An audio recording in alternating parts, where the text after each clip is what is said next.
Kemudian aku keluar kamar untuk mencari suamiku, namun tidak aku temukan.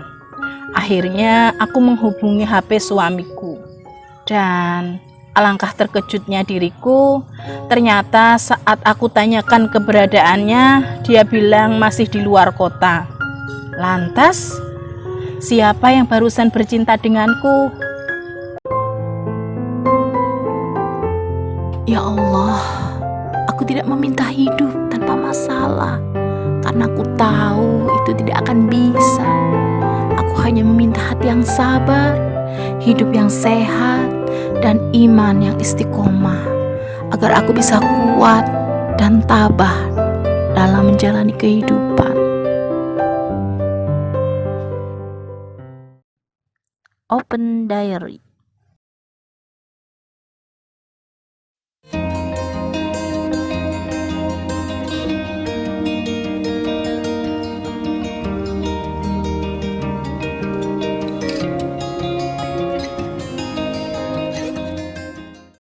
Assalamualaikum warahmatullahi wabarakatuh. Halo Elin Story Lovers, apa kabar kalian hari ini? Pada kesempatan kali ini saya akan membawakan sebuah kisah yang dikirim oleh Mbak Wina di Jawa Tengah. Sebenarnya aku sudah nonton beberapa video di channel ini dengan kasus yang serupa dengan yang pernah aku alami. Namun tidak ada salahnya juga aku berbagi pengalaman hidupku di sini. Semoga ada hikmah dari kisahku ini dan bisa menjadi pengingat bagi kita agar selalu berhati-hati dimanapun kita tinggal. Diary, usia pernikahanku dengan suamiku baru berjalan sekitar 1,5 tahun. Dan saat itu kami belum dikaruniai momongan. Setelah menikah, kami tinggal di rumah orang tuaku. Namun karena suamiku dipindah ke lokasi kerja yang baru, akhirnya kami pun mencari tempat tinggal yang lebih dekat dengan kantor suamiku. Suamiku bekerja pada sebuah perusahaan pengembang properti. Aku sendiri berhenti bekerja dari sebuah kantor advokat sebagai tenaga administrasi setelah menikah atas permintaan suamiku. Setelah mencari di beberapa lokasi yang dekat dengan kantor suamiku, akhirnya kami menemukan sebuah rumah kontrakan di pinggir kota. Meskipun di pinggir kota, namun nuansa pedesaan masih sedikit terasa di lingkungan tempat tinggalku. Kebetulan harga sewa rumah tersebut juga tergolong sangat murah. View rumah kami menghadap ke area persawahan yang luas.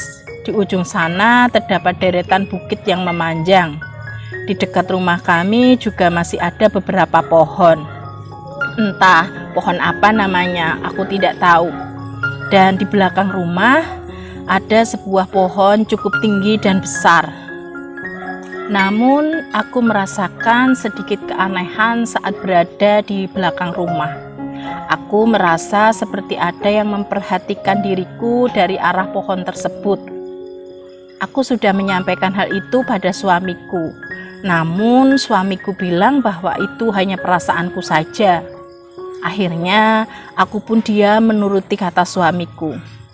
Aku berusaha meyakinkan diriku kalau itu hanya perasaanku saja, meskipun dalam hatiku masih ragu. Diary, suatu hari suamiku mendapat tugas keluar kota untuk 3 hari ke depan.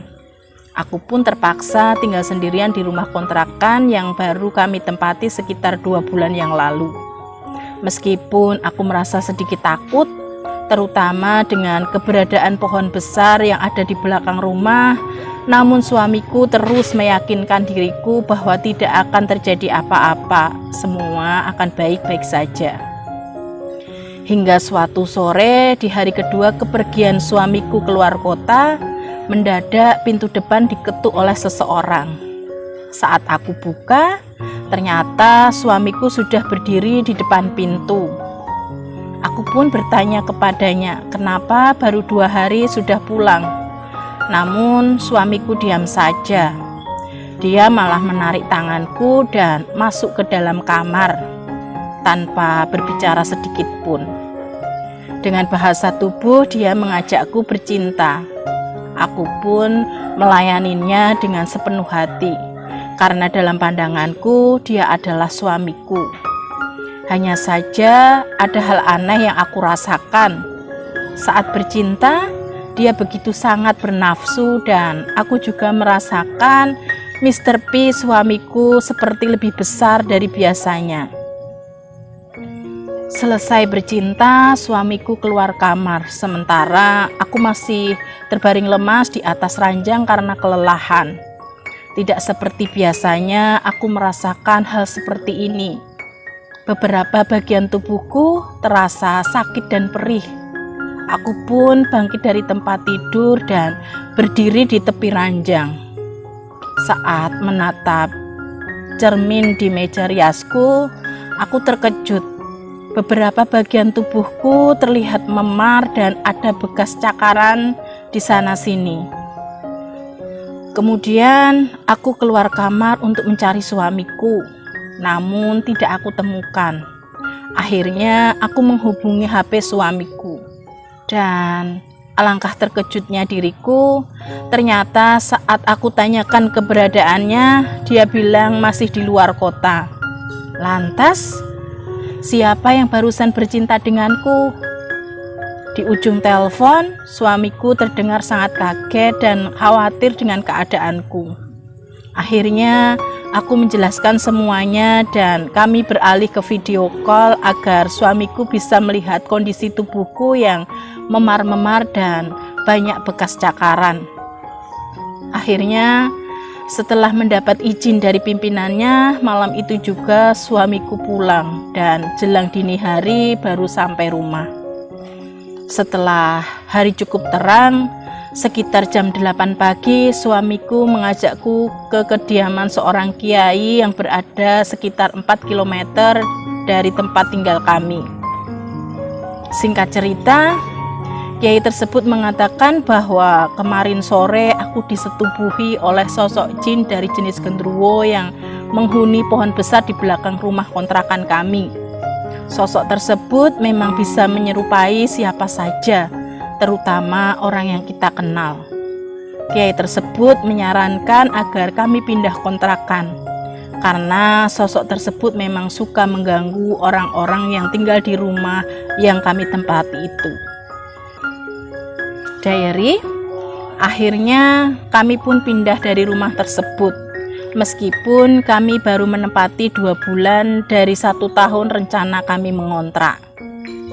Itulah kisahku yang sampai saat ini masih sangat jelas tersimpan dalam ingatanku.